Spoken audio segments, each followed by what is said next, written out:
Good morning, all of you.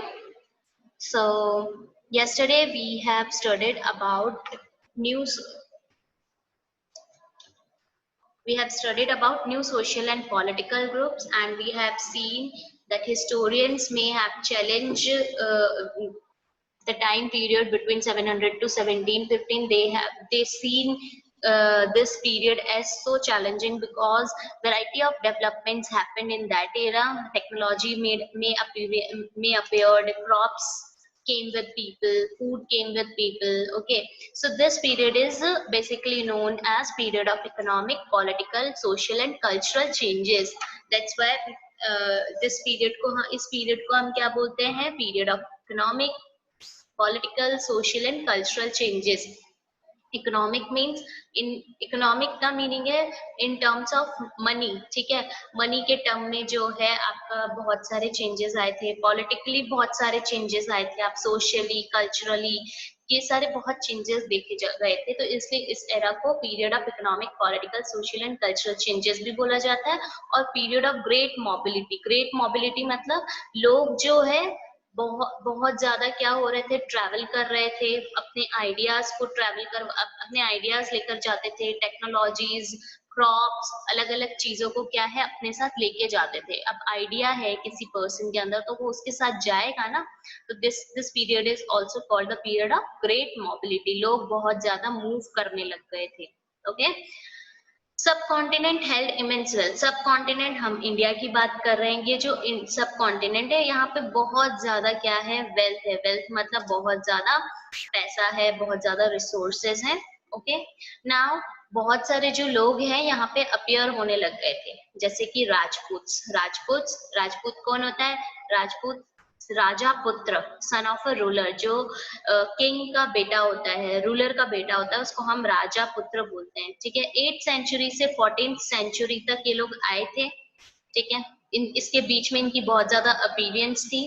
Rajput जो होते हैं उनको क्षत्रिय कास्ट स्टेटस भी दिया गया है. अब उस टाइम पे हम बोलते हैं ना, 4 कास्ट सिस्टम में ना, मेन जो इम्पोर्टेंट कास्ट सिस्टम्स थी 4 पार्ट्स में डिवाइड किया गया था: ब्राह्मण, क्षत्रिय, वैश्य और शूद्र. ठीक है, तो जो क्षत्रिय है वो second most important caste status थी. ठीक है, और इसमें रूलर्स जो है, not only rulers and chiefs but also served in the armies. ये खाली रूलर्स ही नहीं होते थे, बट ये आर्मीज में भी क्या करते थे, अपने सर्व करते थे, सोल्जर्स होते थे. ठीक है, देश को बचाने का जो आप बोलते हैं ना जिम्मेदारी किसकी थी, वो क्षत्रिय की होती थी उस टाइम पे. तो ये जो राजपूत होते थे वो क्षत्रिय भी माने जाते हैं. शिवलैरिक कोड ऑफ कंडक्ट. शिवलैरिक का मतलब होता है काइंड, ऑनेस्ट, बहुत अच्छा बिहेवियर जो होता है. तो that is the meaning of chivalric. Chivalric code of conduct. ये जो क्षत्रिय है, ये राजपूत है, उनको बहुत ज्यादा एक्सट्रीम वेलोर का मतलब क्या होता है, बहुत ज्यादा ब्रेव हुआ करते थे. A great sense of loyalty, ऐसा माना जाता था ये सबसे लॉयल ब्लड होता है, मतलब कि ये ना कोई किसी के साथ धोखाधड़ी नहीं करते हैं, सबसे लॉयल होते हैं राजपूत. ठीक है, सो अदर ग्रुप्स, तो ये इनके क्या है, ये इनका जो है इनकी क्षत्रिय कास्ट स्टेटस, जो राजपूत थे, इनकी आप बोल सकते हो स्ट्रेंथ बोल सकते हो, इनके की पॉइंट्स बोल सकते हो. ठीक है, और भी कौन कौन से ग्रुप्स थे जो उस टाइम पे 8th सेंचुरी से 14th सेंचुरी के बीच में आए थे? और ग्रुप्स थे मराठास. जैसे आप सुनते हैं ना महाराष्ट्र में मराठीज रहते हैं, तो मराठास का अपीयरेंस हुआ था. सिख का भी, पंजाब में सिख रहते हैं मोस्टली, तो सिख का अपीयरेंस, जाट, अहोम्स और कायस्थ, ये भी क्या है, अलग अलग ग्रुप्स हैं. ठीक है, जो आए थे 8th सेंचुरी से 14th सेंचुरी में अपीयर हुए थे.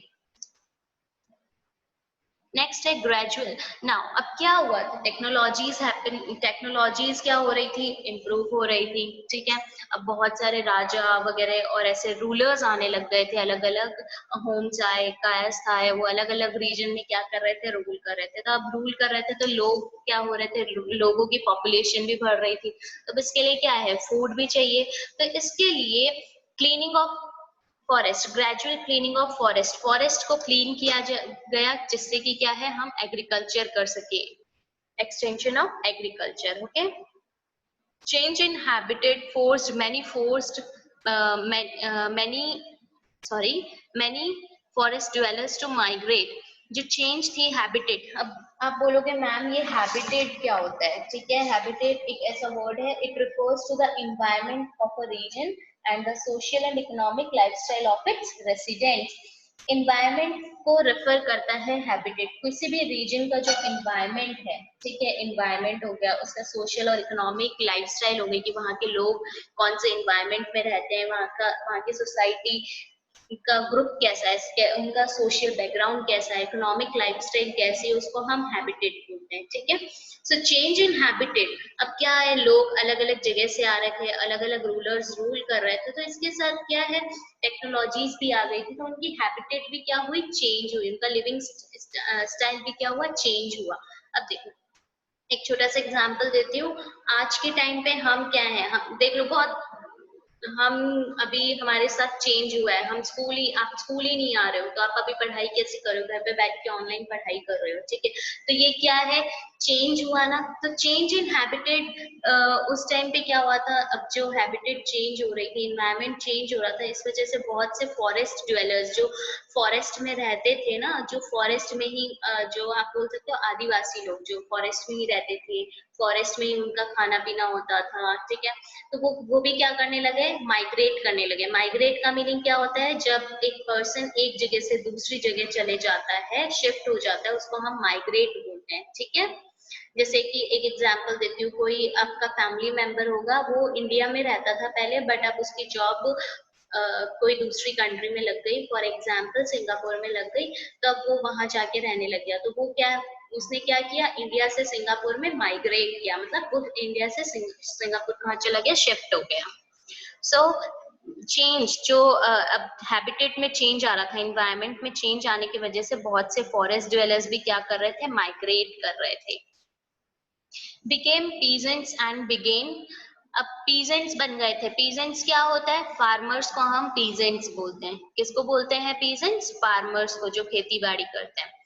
became peasants and began regional markets, अब पीजेंट्स बन गए थे, फार्मर्स बन गए थे, ठीक है। अब वो रीजनल मार्केट्स, मार्केट्स में क्या है, अपने रीजन में मार्केट्स खोल लिए उन्होंने, और उनके वहां पे उनके एरिया में जो भी ग्रो होता था उसको क्या है, उसको कन्वर्ट करके और या फिर एज अ रॉ मटेरियल उसको सेल आउट करते थे। चीफ्स बन गए थे वहां पे, ठीक है। डिफरेंट डिफरेंट मिनिस्टर्स और चीफ्स होते हैं ना, वो बन गए थे। प्रेस्ट जो पंडित होते हैं, ठीक है, प्रेस्ट बन गए। मोनेस्ट्रीज बना ली उन्होंने, मोनेस्ट्रीज मतलब धर्म संस्था जो होती है उसको हम मोनेस्ट्रीज बोलते हैं, मोनेस्ट्रीज बना ली। पीजेंट्स बन गए, ठीक है। तो अब पीजेंट्स बनने के बाद अब उन्होंने एग्रीकल्चर स्टार्ट कर दिया, तो अब इनके पास रिसोर्सेज भी ज्यादा आने लग गई, अब पॉपुलेशन भी ग्रो होने लगी, तो अब डिफरेंट डिफरेंट उन्होंने क्या है, ऑक्यूपेशंस में और डिफरेंट डिफरेंट थिंग्स को क्या करने लग गए, वो अपीयर करने लग गए। became part of large complex societies, अब एक बहुत बड़ी सोसाइटीज का वो पार्ट बन चुके थे, वो टैक्सेस पे करते थे। अब जो भी रूलर होता था, आपके भी घर में आप बहुत सारे, आपके जो फादर मदर होंगे, आपके पेरेंट्स होंगे, वो क्या बोलते हैं कि टैक्स पे करना है, तो गवर्नमेंट को टैक्स पे करता है ना। क्यों टैक्स पे करते हैं, जिससे कि हमारी कंट्री डेवलप हो, ठीक है। तो कॉम्प्लेक्स, अब वो जो लोग थे टैक्सेस पे करते थे, गुड्स और सर्विसेज ऑफर करते थे, लॉर्ड्स। यहाँ पे लॉर्ड्स किसको डिफाइन किया गया है, जो उनके रूलर होते थे उनको लॉर्ड्स बोला गया है, ओके। सोशल डिफरेंसेस एमर्ज, बहुत सारे सोशल डिफरेंसेस आ गए। कैसे कि अब कुछ लोग जो हैं बहुत ज्यादा अमीर हैं, कुछ लोग बहुत ज्यादा गरीब हैं, ठीक है। कुछ लोगों के पास बहुत ज्यादा ज्यादा रिसोर्सेज हैं, किसी के पास नहीं है। कुछ लोग थोड़ा अकॉर्डिंग टू पर्सन्स वो क्या करते थे, कुछ लोग उनको लगता था बड़ा काम करते हैं, कुछ लोग छोटा काम करते हैं। तो लोगों ने क्या कर दिया, अपने आप को ऐसे अपने वर्क के अकॉर्डिंग, अपने ऑक्यूपेशन के अकॉर्डिंग, अपने वेल्थ के अकॉर्डिंग क्या कर दिया, अपने आप को डिवाइड कर दिया था। पीपल ग्रुप्ड इनटू जातीज और सब कास्ट, पीपल ने, लोगों ने क्या किया, अपने आप को जाति, हम बोलते हैं ना ये इस जाति का है, इस कास्ट का है, लोगों ने अपने आप को कास्ट में क्या कर दिया था, ग्रुप कर दिया था, डिवाइड कर दिया था, ठीक है। जातिज framed their own rules and regulations, अब हर एक जाति के खुद के रूल्स और रेगुलेशंस होती थी उनकी, और उसको हम क्या बोलते हैं, जाति पंचायत, राइट। जाति इज कास्ट, आपने हिंदी में वर्ड सुना होगा काफी कि ये इस जाति का है, वो उस जाति का है, या इस कास्ट का है, उस कास्ट का है, ठीक है। तो दैट इज जाति, ठीक है। वो क्या करने लगे, खुद के रूल्स और रेगुलेशंस बनाने लग गए, ठीक है, और इसको हम जाति पंचायत बोलते हैं। Several villages were governed by a chieftain. तो जो बहुत से विलेजेस थे उसको कौन गवर्न करता था, चीफिन। चीफ कौन होता है, जो एक आप बोल सकते हो मिनिस्टर, ठीक है। एक हर एक विलेज के अंदर एक मिनिस्टर अपॉइंट कर देते थे, एक चीफ अपॉइंट कर देते, और वो क्या करता था, गवर्न करता था, उसको चलाता था, राइट।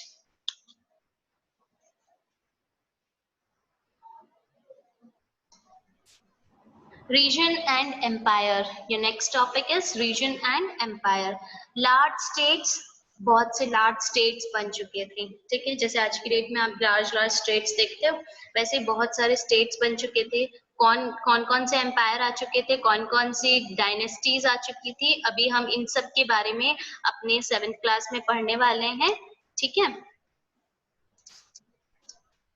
और इनके आपके अलग से चैप्टर्स भी हैं। Cholas, Tughlaqs, Mughals encompassed many regions. ये अलग अलग क्या है, डायनेस्टीज हैं। डायनेस्टीज कौन होती है, जब एक ही रूलर की जो जनरेशन है वो क्या करती है, जैसे कि दादा, उसका बेटा, फिर उसका बेटा, फिर उसका बेटा, वो ही उसी फैमिली के जो मेंबर्स हैं वो क्या करते हैं, रूल करते हैं ना, तो उसको हम डायनेस्टी बोलते हैं। तो ये चोलास, तुगलक्स, मुगल्स, ये सब डायनेस्टीज थी।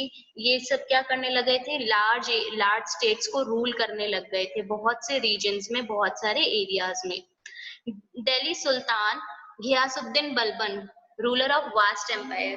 दिल्ली सल्तनत, अभी हम आपके नेक्स्ट 2-3 चैप्टर्स के बाद हम दिल्ली सल्तनत के बारे में भी पढ़ेंगे। आपने वो मूवी देखी होगी पद्मावत, उसमें अलाउद्दीन खिलजी थे, ठीक है।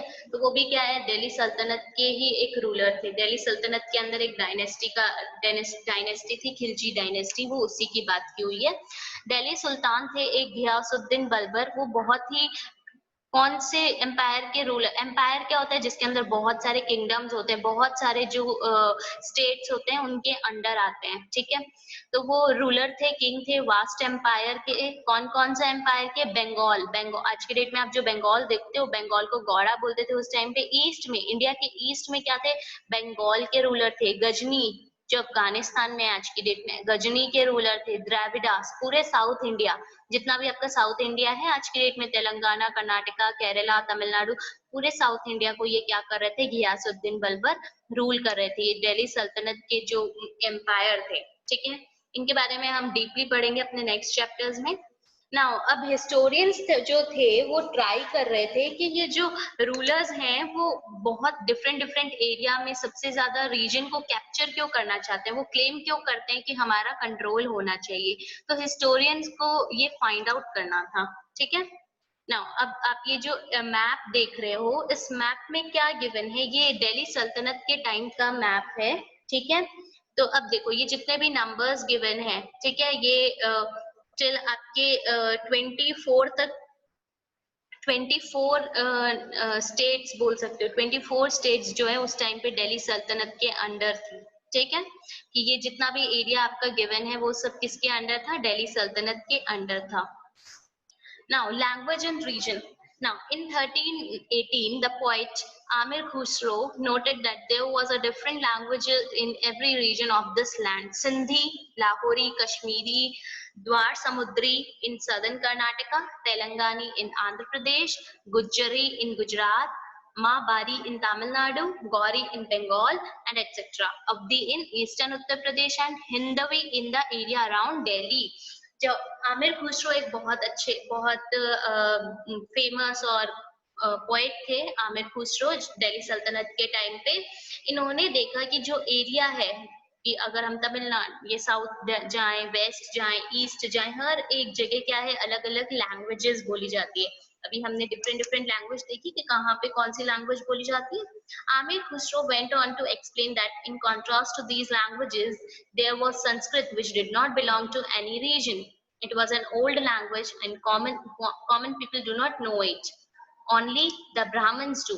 आमिर खुसरो ने ये जो डिफरेंट डिफरेंट लैंग्वेजेस है इसको एक्सप्लेन करते हुए बोला कि ये तो लैंग्वेजेस जो है संस्कृत से निकली है, बट एक संस्कृत ऐसी लैंग्वेज है जो किसी भी रीजन से बिलोंग नहीं करती है। ये सबसे ओल्डेस्ट लैंग्वेज मानी जाती है। तो क्वेश्चन आ जाता है which is the oldest language. Sanskrit is the oldest language and common people do not know it. Common people को संस्कृत के बारे में नहीं पता था। किसे पता था? खाली ब्राह्मण्स को, राइट। नाउ आपका एक होमवर्क है, आपको ये जितने भी आमिर खुसरो ने लैंग्वेजेस मेंशन की है जिस जिस एरिया में, जैसे कर्नाटका में द्वार समुद्री, आंध्र प्रदेश में तेलंगानी, गुजरात में गुजरी एक्सेट्रा, तो वैसे ही आपको आज के टाइम में इन एरिया में कौन सी लैंग्वेज बोली जाती है ये फाइंड आउट करना है। I will ask you tomorrow, okay. ना आपको पता होगा जैसे कि गुजरात में गुजराती बोली जाती है और उस टाइम पे उन्होंने गुजरी बोल सकता है। तो हमने देखा ना कि ये बहुत से लैंग्वेजेस जो है उनके नेम्स चेंज हो गए हैं टाइम के साथ साथ, ठीक है। एक एग्जांपल दिया मैंने, गुजरात में आज की डेट में गुजराती बोली जाती है, उस टाइम पे उसको गुजरी बोला जाता था। So you have to find out the names of the languages which changed over time, ठीक है। In comparison to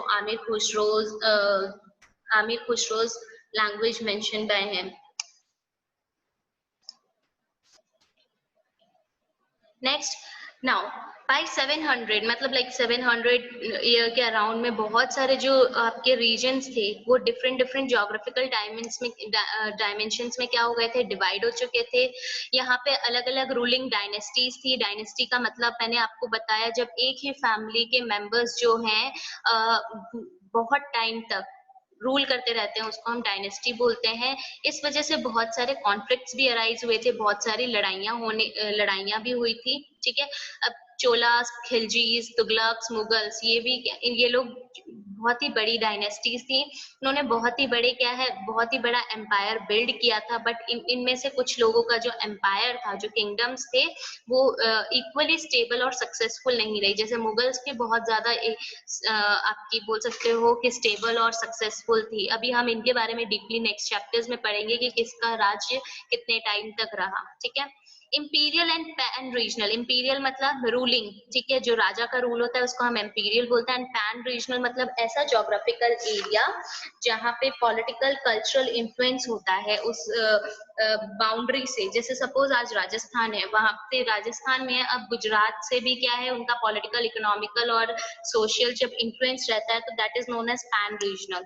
तो पैन रीजनल रूल जो था, अब क्या हो रहा था, डिफरेंट डिफरेंट रीजन्स में आ रहा था। Regions were left with the legacies. अब आप बोलोगे मैम लेगेसीज क्या होता है? Legacies is an amount of money और प्रॉपर्टी लेफ्ट टू समवन, ठीक है। जो भी आपका वेल्थ और आपकी प्रॉपर्टी होती है, जब आप किसी को दे देते हो, किसी के लिए छोड़ के जाते हो, उसको हम लेगेसीज बोलते हो। तो बहुत सारे रीजन में लेगेसीज थी, ठीक है, प्रॉपर्टीज पड़ी थी of the big and small state, जो छोटे छोटे या कुछ बड़े स्टेट्स थे उनकी, ठीक है। Emergence of many distinct and share tradition, बहुत से ऐसे डिफरेंट डिफरेंट ट्रेडिशंस जो हैं एमर्ज हुए, मतलब निकले। क्या क्या था? In the realm of the governance, जैसे कि अब रेल्म मतलब क्या होता है? किंगडम होता है, ठीक है। तो अब in the realm of the kingdom governance, अब गवर्न करने का तरीका बदल चुका था। इलाइट कल्चर आ गया था। इलाइट कल्चर का मतलब आप समझ सकते हो, हाई कल्चर, जो हाई होता है। इलाइट मीन्स हाई, बहुत ज्यादा हाई कल्चर आ गए थे।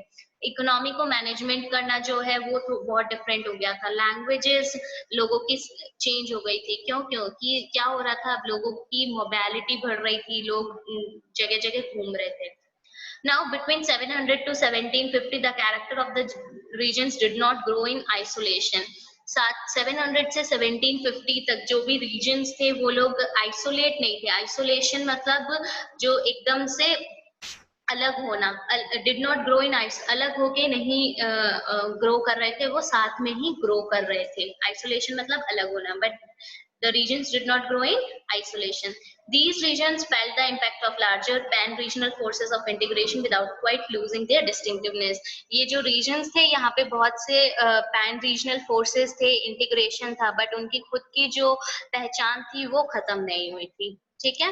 Now class आगे के टॉपिक्स हम कल कवर करेंगे। बाकी let's read the chapter. If you find any difficulty please do ask me. Till then, stay safe and take care of yourself. Bye bye.